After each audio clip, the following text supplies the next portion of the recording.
following episode contains depictions of graphic content and otherworldly horror. Some of this will be targeting the listener. Viewer discretion is advised.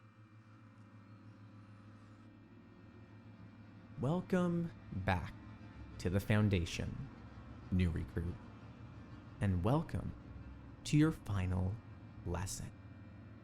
It's been a long journey, a 4-month project that slowly bled into becoming 5, and one that took you from simply our newest recruit, as I've been calling you, to a budding Foundation member. Today will be something special. Up until this point, I have been working with all of the 001 files, at least for the past few weeks, and we are going to do that again today, but I also want to take this moment in celebration. You've made it. You went through 15 grueling lessons, and 1 extra lesson on how to eventually become an SCP trainer yourself, in the loosest of senses at least. You will still need an education there for how to do that on your own. It took a lot of time, a lot of effort, and a lot of learning. So, before we begin, as any good teacher does, I want to summarize the journey that you've went on so far and what you have completed. Lesson 1. In your very first lesson, we introduced what the Foundation is and why we need you. We then covered some well-known and studied SCPs within the Foundation, such as the Plague Doctor and the Clockworks. Lesson 2. Here, we moved on to a more standard lesson where we covered many shorter-to-read SCP files, such as the infamous Old Man or the hard-to-destroy reptile who has come back countless times since that original lesson, and even the Tickle Monster who I wish came back countless times after that lesson. Lesson 3 was your first ever long SCP file, where we spent the whole lesson covering the flesh that hates. In Lesson 4, we had your introduction to reality-altering SCPs, at least in a more formal sense, through the Infinite IKEA. As well, we offered a chance for you to learn about the Butler here at the Foundation. Next up was Lesson 5. This concluded your journey within the well-known SCPs, and led us to begin studying the lesser-known files that may have been of value to you. This included the Staircase, which some might argue is more well-known than others, as well as the Possessive Mask. Lesson 6 was all about Mother Earth herself, a single file of which we have plenty of recordings and data to present to you, which I hope you feel we made good use of. This was followed by Lesson 7 with the Reluctant Dimension Hopper, another long file which covered an individual who was able to shift between dimensions but lacked the ability to control it. In Lesson 8, we moved on from our lesser-known SCP files, of which there were only a few, to be fair, and we moved on to Tales, beginning with the document recovered from the Marianas Trench, Until Death, and to Capo El Fine, a story that one might argue is about God. In Lesson 9, we moved on to a series of sorts, with the Anti-Memetics Division and all the secrets they have to offer. That's also where we presented Zalgo, a tale that, despite my many attempts, I don't think I'll ever be able to forget. In Lesson 10, we concluded our anti-memetic stories, with quite a long pause between these episodes to be fair, and we concluded everything we had with Marion Wheeler. Once this was done, in Lesson 11, we moved on to covering a large number of tales, including the stories of Max Lombardi. We continued this in Lesson 12, where you heard about the young man, who is now known as the Old Man, the nuclear option, and a short log of some of our anomalous items. In Lesson 13, we took a short break and spent some time teaching you how these lessons are made, and what you could do to make your own one day.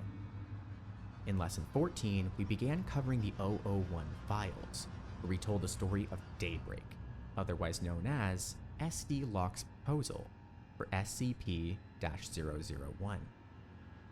In Lesson 15, we covered the Black Moon, a story that may be from a previous universe, or a herald of things to come in our own, where they had to fight off the specter of death itself, in a weird way.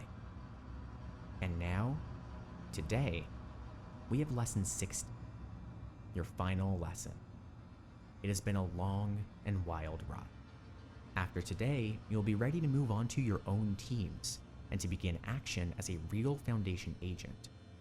So, to conclude your lessons, let me cover your final stories.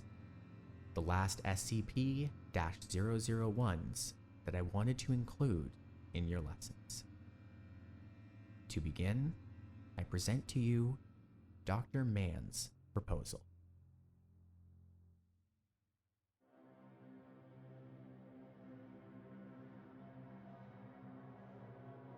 Item number SCP-001.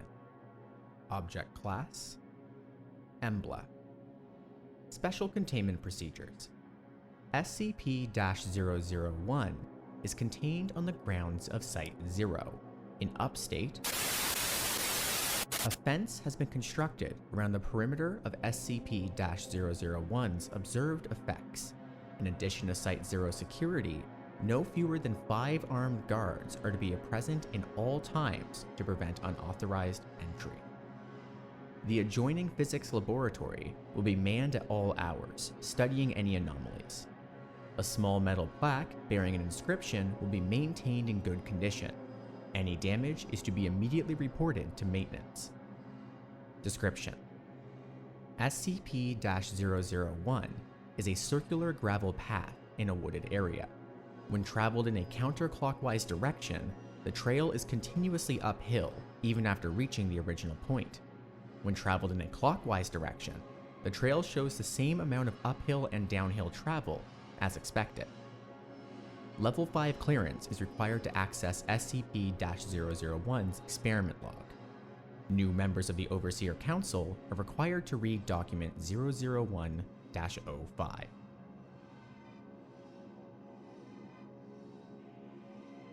If you're reading this, then congratulations. One of us has died. Something has killed us. A monster, perhaps, or a rival from the GOC.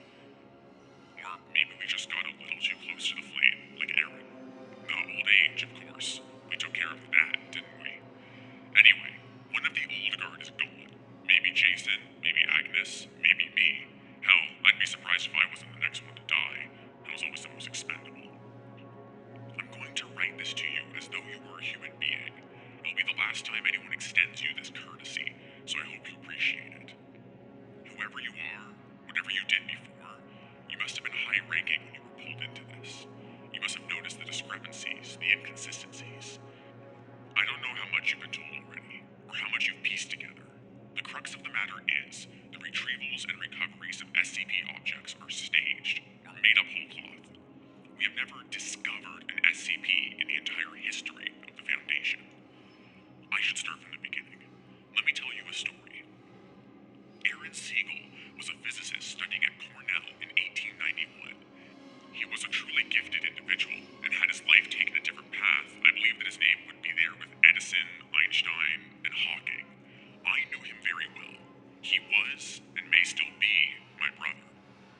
He was also an avid amateur naturalist and enjoyed hiking through the woods. One day, while visiting our family home in Essex County, he came across a gravel path.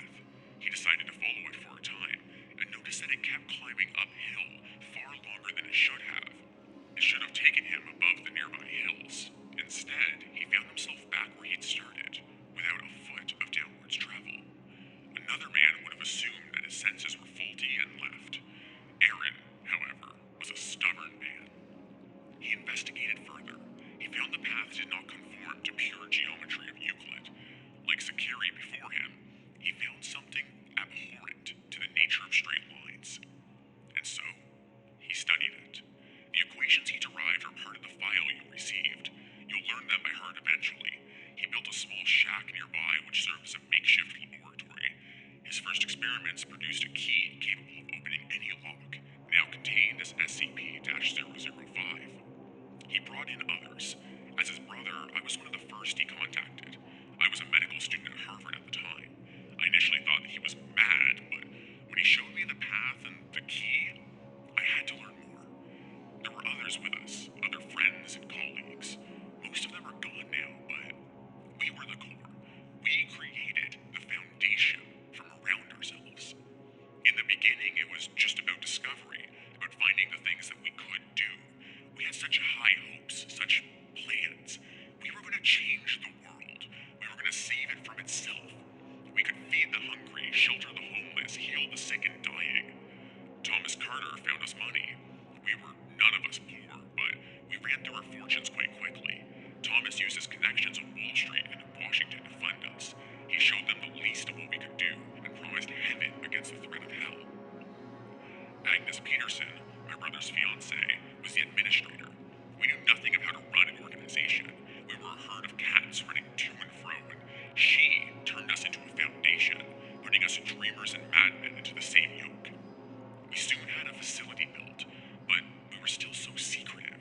As much as we wanted to shout from the rooftops what we had found, we were frightened too, that it would be taken from us.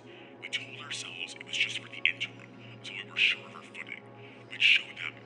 Eventually, we'd show them all. And we were careful at first. We made small, inoffensive, or even helpful items. The Fountain of Youth, the bouncing ball, the Civil War statue. We grew more confident, and we started working on humans. The concrete man. He volunteered. Or the man with the abdominal planet. Just a drifter, but we made him into something special, didn't we? It was all so easy. Perhaps it seems absurd to get so many things from that one little break in reality, but it all flowed, one discovery to the next. It almost seemed like something was helping us along. But then, things started going a bit wrong. While he was playing with his equations, Aaron accidentally derived the missing number. In my laboratory, I found I made the zombie plague, but we were too invested in our projects, so we pushed ahead. Then came the pipe nightmare and the stairwell. We knew we needed more help. Thomas showed what we'd done to the military, told them we've found these things, discovered them. We made up names like Prometheus Labs and the Chaos Insurgency. They gave us funding and personnel. We built up and expanded outwards. We repeated the cell in other countries. Some listened and, well, some didn't. Enough did, though. We became an international organization. We brought in more researchers, though very few ever suspected we were the source of these items that they studied. Sometimes we would arrange for an object to be found by a field team. Sometimes we would simply write the reports ourselves. We generated the paperwork, and we were the oversight. If we said a thing was, it was. It still is. There were still problems, of course. Jeremy and Thomas took one of our experiments and ran off with it, creating the Ridiculous Club. One of our researchers grew mad and started worshipping machines, escaping with enough knowledge to be dangerous. We still deal with the fallout of these splinter groups.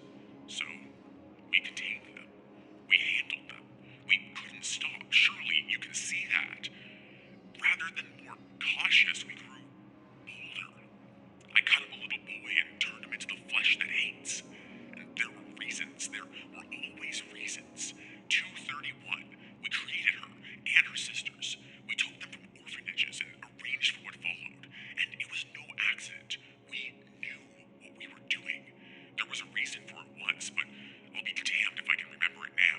None of us do. Except maybe my brother. Whatever he is now. We kept moving forward.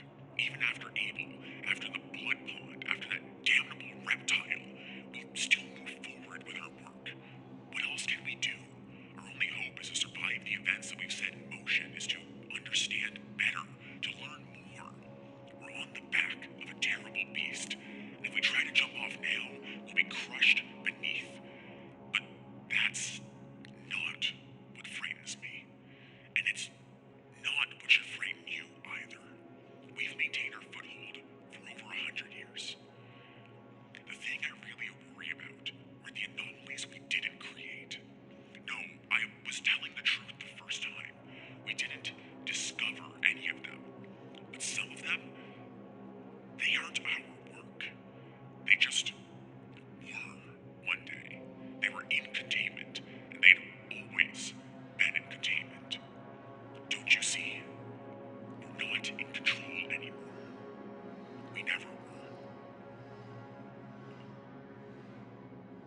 And next, I present to you the Locke, otherwise known as qntm's proposal. Item number SCP-001. Object class safe. Special containment procedures. SCP-001 is to be kept locked along with all data pertaining to it inside the primary archival vault on sublevel 1 of Site 10. The vault is a custom manufactured reinforced concrete and steel vertical octagonal prism, see Appendix U for full schematics, with a 2,000 kilogram 0.9 thick time-locked access portal in the ceiling. The time-locking schedule should be classified and only available to Dr. Y. Mirsky. Access is conditional on a 3-factor authorization, like keycard plus fingerprint plus passphrase. SCP-001 is among the safest artifacts in the Foundation's possession, and these measures are primarily intended to prevent theft. Description: SCP-001 is a smooth, black, perfectly epsiloidal onyx gemstone with a mottled white pattern. Wrapped around its exterior, encompassing its equator and both poles, is a complex and layered fractal filigree of gold metal. The gold is sculpted into broad strokes at what is now usually agreed to be the lower or south pole of the object, but with increasing latitude, the pattern becomes progressively more intricate. Near the North Pole, also called the Locke or Singularity, the pattern complexity progresses beyond the capability of optical or electron beam microscopes to resolve. Further investigation is pending advances in microscopy technology. The gemstone continuously emits a small quantity, about 34 milliwatts, of thermal radiation in the microwave range. As a result, the gold filigree is warm to the touch. The white mottled areas emit fractionally more radiation than the black's onyx areas.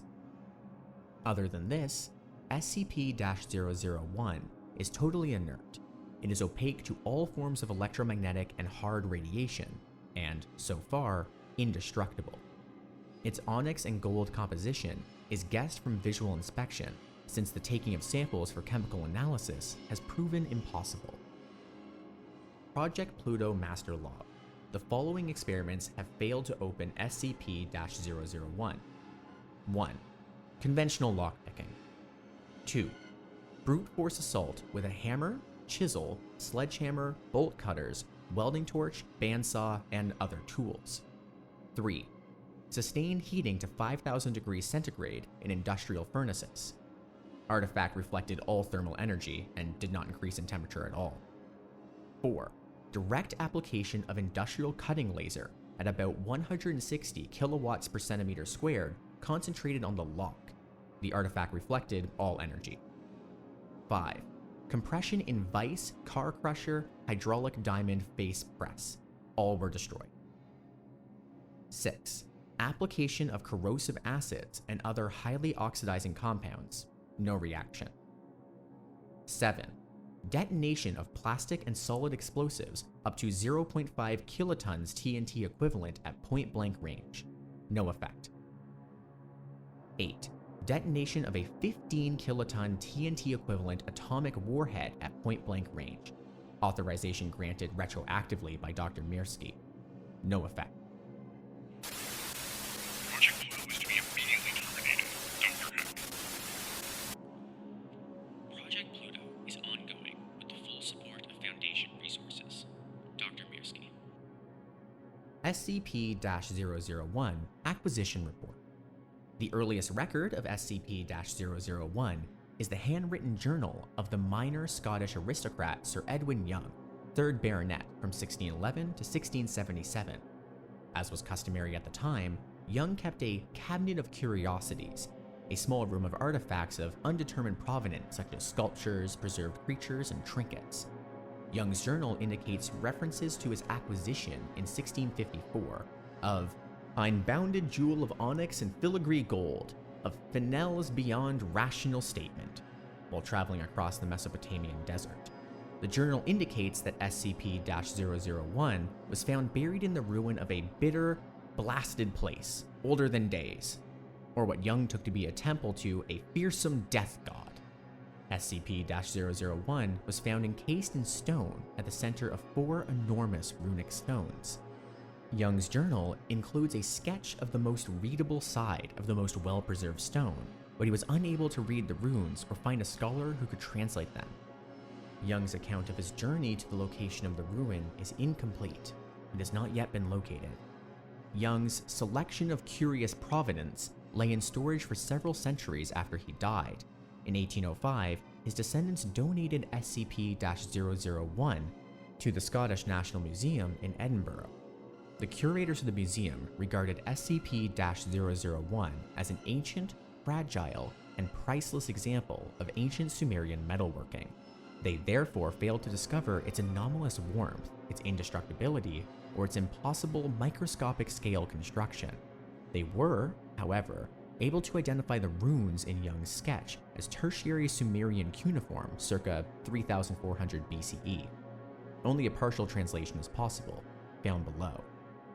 With loss and we or I act on this ending or finality.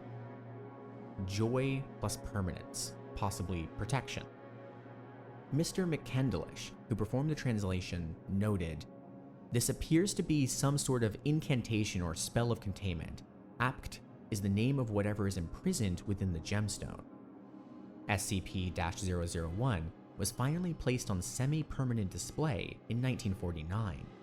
In 2003, Foundation staff observed that the modded white patterns on the surface of SCP-001 resembled the cosmic microwave background, a pattern of microwaves encompassing the entire observable universe, as mapped by NASA's Wilkinson Microwave Anisotropy probe earlier that year.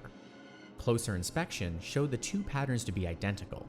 SCP-001, along with Baronet Jung's journal, was immediately purchased by a Foundation front organization and transferred to Site 10, where Dr. Q. Hack and Dr. Y. Mirtsky performed initial routine analysis. Research continues under the auspices of Dr. Mirsky, with Dr. Hack having recently left the Foundation.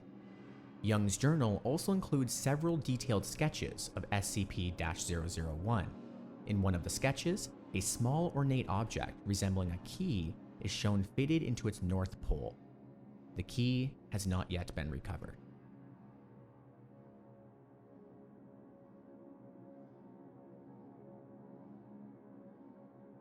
And that's it. That's all I have. As of now, you are ready to be your own Foundation agent. Thank you for taking this time to learn everything that you could, and for giving me the time to teach it all to you. If you're curious which SCP-001 is real, well, that's for you to decide. I never promised we would find an answer, and there are many more for you to consider that we didn't cover here. Not all of them make a good lesson after all. So, that's it. Thank you for listening.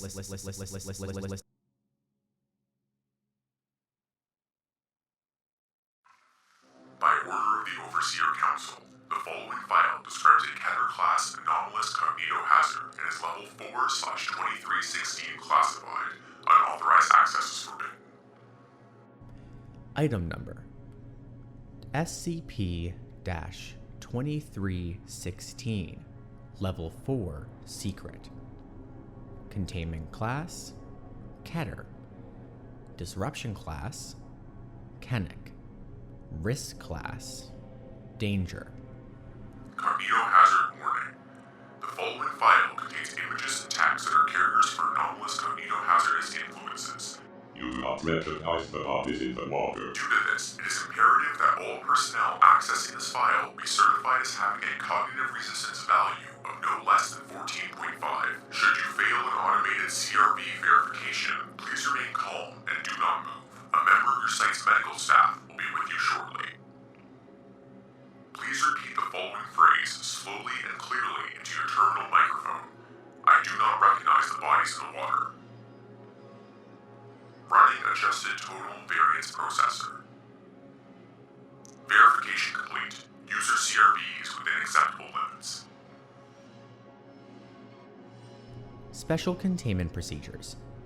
Under no circumstances are Foundation personnel to approach SCP-2316. Observation of SCP-2316 must only be carried out by remote dummy probes utilizing video and audio recording equipment. Only those personnel adequately rated for exposure to cognitohazardous anomalies may review footage and audio of SCP-2316. The lake in which SCP-2316 is located has been quarantined and fenced off and is to be routinely patrolled by individuals who have not been exposed to SCP-2316 and have no prior knowledge of its characteristics. You do not recognize the participant water. Individuals who attempt to bypass the enforced quarantine must be apprehended and moved to Site-33 for a full cognitive influence screening. Individuals who come within 50 meters of the lake containing SCP-2316 are to be considered lost. Please repeat the following phrase slowly and clearly into your terminal microphone. I do not recognize the bodies in the water. Running adjusted tonal variance processor. Verification complete. User CRBs within acceptable limits. Description: SCP-2316 is the designation for an anomalous phenomenon existing within County. SCP-2316 manifests as a group of human corpses floating in a small group at the surface of the water. Due to the nature of SCP-2316, it is uncertain how many individual corpses exist within the group. The number is currently estimated at 45, but has been estimated as high as 200 or more. The identity of these corpses are Cognitohazard removed. Automated change unknown. Though DNA testing has been inconclusive. While SCP-2316 appears to be individual instances, it is theorized that SCP-2316 may instead be an entity composed of a collective consciousness. Individual instances of SCP-2316 do not act on their own, but do seem to be able to act collectively as a single unit. I know their names. Each and The individual every one of them. instances of SCP-2316 are unrecognizable. You do not recognize the participant water. Arthur Scott, Denise Clark, SCP-2316 hosts a powerful cognitohazardous effect, causing those who have viewed SCP-2316, are aware of certain parts of its nature, or who were enrolled in the Cognitohazard removed. Automated message invalid. to believe that the individual instances of SCP-2316 are human beings that they recognize, typically from their childhood. They know damn well who they are. The cognitohazard is real, but there's just a way of crying for Attempting to help. come into contact with SCP-2316 instances by way of entering lake or touching an instance of SCP-2316 will cause other instances of SCP-2316 to appear. You do not recognize the participant water. The additional instances only serve to reinforce and add to the strength of the cognitohazard, compelling affected individuals into the lake. Not recognize the bodies in Individuals who water. enter the lake in this way are lost, and to date, none of them have been recovered. Addendum 2316.1 Interview. Data is You need to see this. They were your friends. error. Unrecognized user. Please log in to view file. Verification complete. User CRL is unacceptable. Let me show you their faces. Did you ever feel compelled to enter the water, like something was pulling you in? What? No, of course not. There's nothing wrong with them. They didn't drag me in. I saw them in the water and went in myself. I needed to see them. I wanted to hear what they were saying. They're my friends. When you entered the water, what did you see? You do not recognize the participant water. Faces. My friends. Faces I recognized, some I didn't, but they became more familiar as I saw them. I know them my whole life, but there was something wrong with them. Wrong with them? Like the face of someone you see in a dream where you can't remember it right. There's something wrong, and the way they were speaking, Speaking? No, that's impossible. They're simply not. not moving their mouths, but I could hear them asking for help. They told me who they were. They told me you knew who they were. That you... Enough of that. You're clearly succumbing to the cognito hazard. We need to get you medical attention, Agent, if you would. Get your hands off of me! I know all their names, Harrison. I heard them speaking to me. Every single one. All it takes is one person to see them and tell people, and they'll know what you've been trying to hide. Kirk Longwood, high school, Subdue class them. of... Get them out of here. Take them to amnestics and turn that goddamn recorder off. Please repeat the following phrase slowly and clearly into your terminal microphone. I do not recognize the bodies in the water. Running adjusted tonal variance processor. Verification incomplete. User CRB is not within acceptable limits. User CRB influenced by active cognito hazards. Please stay still. A member of your site's medical staff will be with you shortly. Terminal lockout. Addendum 2316.2. Invalid entry. Terminal lockout. You need to get away quickly. Go back to the lake. Go into the water. Look into their eyes. It's your friends, your classmates. You took the trip to the lake in the fall of 75 together, when you were young. Don't you remember? Look into their eyes. I know you can hear them talking to you, just like they talk to me. Don't let them tell you it's just a cognito hazard. This was their fault. They caused this.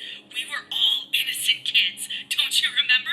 And you just got away. You and I, the rest of them are at the bottom of that lake, waiting for us to go back to them and be whole together again. They want us to know. They want us to remember. Wake up, goddammit! Remember the fall of 75. The year we were supposed to graduate. Don't let them make you forget. They're calling to you. Can't you hear them? Can't you hear them? Can't you hear them? Can't you hear them? We didn't know what was in the lake. The Foundation didn't try and save us. They watched and let it happen. Nobody stopped them. You do not recognize the bodies in the water. You do not recognize the bodies in the water. You do not recognize the bodies in the water. You do not recognize the bodies in the water. You do not recognize the bodies in the water. You do not recognize the bodies in the water. You do not recognize the bodies in the water. You do not recognize the bodies in the water. You do not recognize the bodies in the water. You do not recognize the bodies in the water. You do not recognize the bodies in the water. Go back to the lake.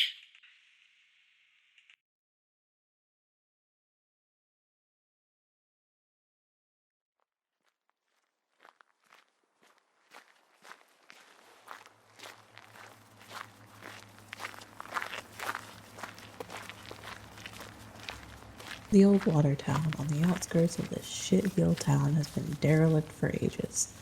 It's amazing they haven't torn the damn thing down yet. I reach for the next rung, which groans in response to the unexpected weight, before snapping off entirely. I manage to catch myself at the last second, but my GoPro isn't so lucky. Makes a soft plop in the snow below. There goes my perfect fucking selfie. It was a close call though. I take a second to catch my breath before I steel my nerves and continue my ascent. Can't turn back now. Stick to the plan. You're going to be remembered for this. Climber onto the platform and I'm greeted with an oversized grin, the rival school's idiotic mascot. Its face is weathered and peeling. Good thing he's about to get a brand new paint job. Now all I need to do is decide exactly how many dicks I should add. Time to get to work. Just one more over here. Oh, let's have one splooging all over it. Pink? The fuck did I think I was going to do with pink paint? Give him some missing teeth. He'll look just like these inbred jackoffs. A little bit more, and done. I stand back and admire my creation in all of its glory. In just a few hours, people will be waking up to their beloved avatar being assaulted by a group of floating penises, as if it were the star of a haunted bukkake. Now all I need to do is snap some pics for the guys to prove that yes, I am that fucking badass. I whip up my cell and get to work lamenting the fact that I can't post these online. If only so I can #dick a cell. As good as time as any for a smoke, I spark one and look out over the woods that surround the town. Last night's snowfall blanketed the landscape, leaving a pristine coat of white that went on for miles. I could see the lake off in the distance. From my vantage point, I could clearly see over the privacy fence that encircles it. As the early morning fog begins to dissipate, I could even see the water surface and... What the fuck is that? Can you see them out there? I cut my hands around my eyes. I was making make-believe binoculars could somehow improve my vision and lean out over the railing. There's definitely something bobbing around the surface. Fuck. It looks like someone's out there. That can't be right. It is. They closed off the lake ages ago. To keep it hidden. Something about undertow? Lies. Fuck. Well, it's not my problem if someone gets themselves killed. They're closer to you than you think. As much as I want to run away, I can't. You want to know the truth. I froze into the spot, precariously hanging over the railing. There's something about them. Something familiar. Don't you remember? The redhead. Katie Lawson. We met in home ec class. She was always so patient, caring. She still cares. Took a trip with me and several of my classmates over the summer to check out the new Space Mountain. We shared our first kiss during the firework display on the third night. I made some dumb promises I knew I couldn't keep. There's still time. Dark A Gardner. total blast to have around. Always wanted me to tag along on his misadventures. Didn't want to be all alone. I got caught sneaking in to see Jaws. I managed to get away before the cops showed up. He wasn't so lucky. Never sold me out either. Losing you? He always had my back. Don't let him down.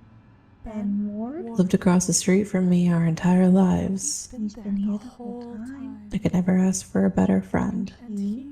We began drifting apart once he started getting pretty deep in his schoolwork. He was scared of what you might Every once in a while, he'd stop by just to chill. Because he missed you. miss you. Don't you miss him too? Last time we talked was when he treated me to Queen's show at the Paramount back in April. I fell backward, reeling from a mix of vertigo in the height, lightheadedness from the cigarette, and a sudden splitting migraine. I pressed my palm into my eyes, trying to keep my head straight. Can't even focus on myself now. There's people down there. They need my help. Without even bothering to clean my evidence, I'll be back for it. I dropped to the ladder and began climbing down. It's a quiet ride on my bike up to the path that leads to the lake, and a crunchy one for the last mile or so. The only sound other than me plodding through the snow are the occasional gusts of wind screaming through the trees. Can you hear? Can you hear us? Can you hear us? Can you hear us? Can you hear us? Can you hear us? Little signs like these were posted everywhere. It's to keep you out. It's to keep the keep truth hidden. I disregard them and trek on.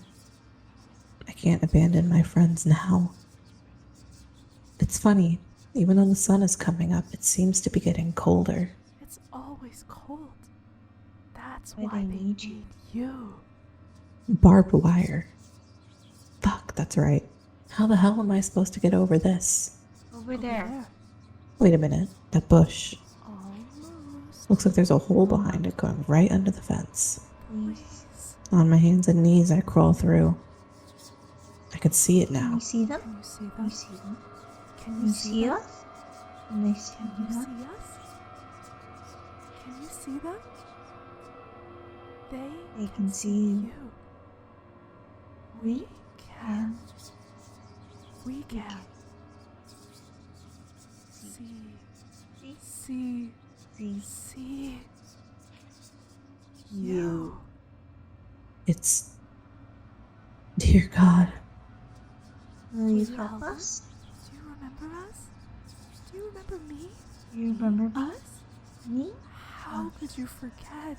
How could you forget? After everything. It's everyone I know. Every one of you. All my friends, my family, still others I don't fully recall. You shouldn't be here. How can this be? I have to get out of here. I won't let this go on. The freezing water is around my ankles now. With each step, I can feel the ground below getting further away, up to my thighs, and I'm already shivering. My heart begins to drop. Something is wrong. Help Us, me, please. please. Only you. Only you. What about all those years? What about all Was those it years? all for nothing? Was it all for nothing? You promised. Always looked out Always for looked you. out for you. Need you. Need you. Remember us? Remember us? You promised. I'm slowly moving towards them. I can help. It doesn't have to be this way. We can all make it out of here. Up to my chest.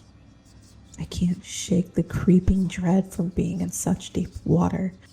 When I was a child, an ill-advised cannonball sent me plummeting to the bottom of my uncle's pool. I freaked. I couldn't move. I flailed about in a panic, desperately trying to gain vertical ground to no avail. I thought I was going to die.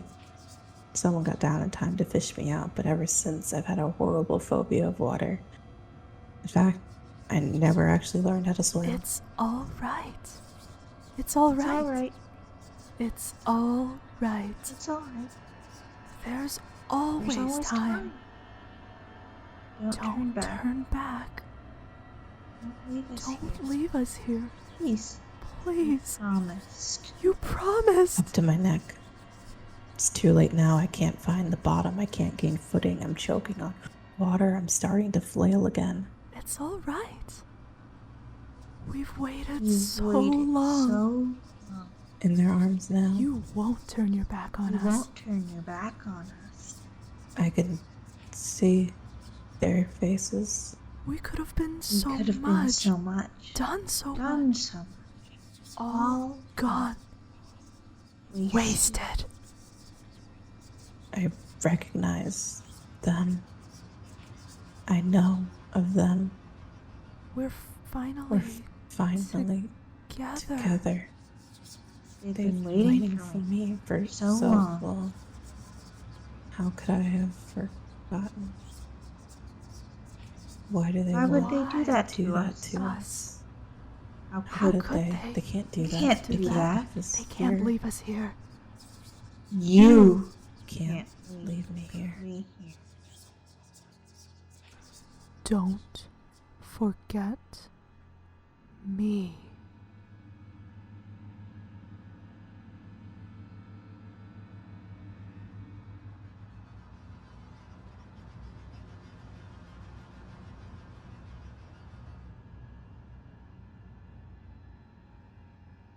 And now, for real this time, that's everything. So, I would like to thank you so much for listening, and for spending the time on this adventure with me. And, for one last time before we go, I would like to give a shout out to those in real life who helped, even indirectly, with the production of this episode. In particular, that's the creator of the music that we've used in all of these episodes throughout the show, which is Kevin MacLeod.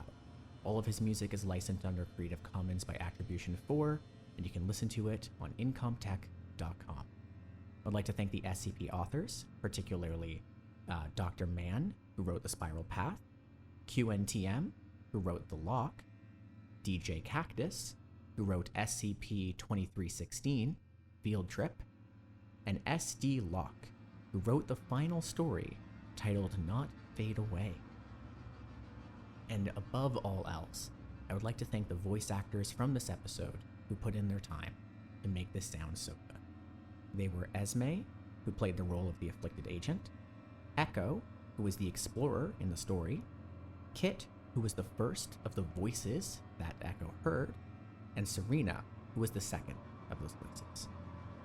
As well as one final shout-off, I would like to thank all of the many voice actors who participated in this show.